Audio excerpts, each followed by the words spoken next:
Ariarne Titmus, has an even shoulder-driven stroke that allows for a higher stroke rate.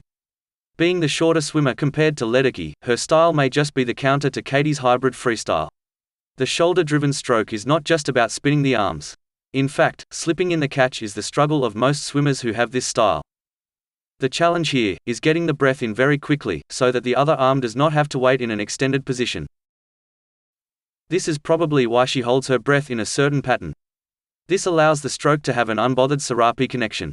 After one arm finishes the stroke, make sure that the exit arm does not get stuck pushing down. The rotation will help clear the hands out of the water, so the arms should quickly go overhead after that.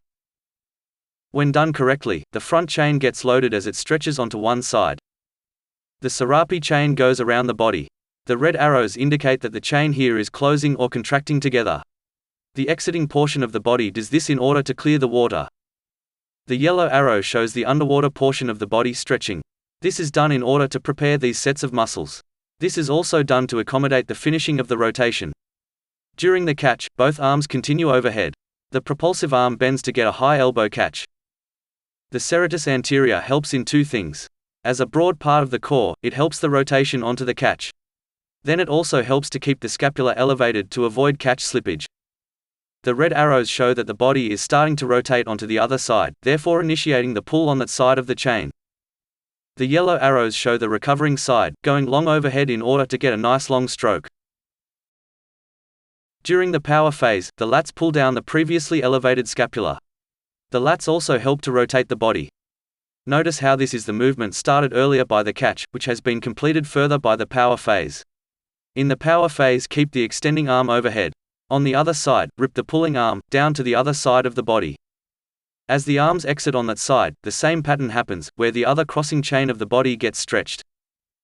Like illustrated earlier, the red arrows indicate that the chain here is contracting together. The serratus anterior supports overhead movement again, and it supports the rotation into the catch. The recovery arm on the other hand flings overhead nice and long.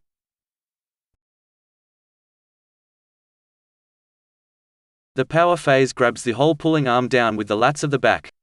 And it also rotates the stroke back to the other side once again. You can see how even her stroke is. We ended up having a similar looking frame from the beginning. Of course, like all swimmers who have a breath-holding pattern, the demands for an elite-level metabolic system cannot be ignored. Especially because she uses a 6-beat kick all throughout the race. This is the unique thing about swimming. Breathing strategies is a huge factor in this sport, and it adds to the variety of factors that can make or break a champion.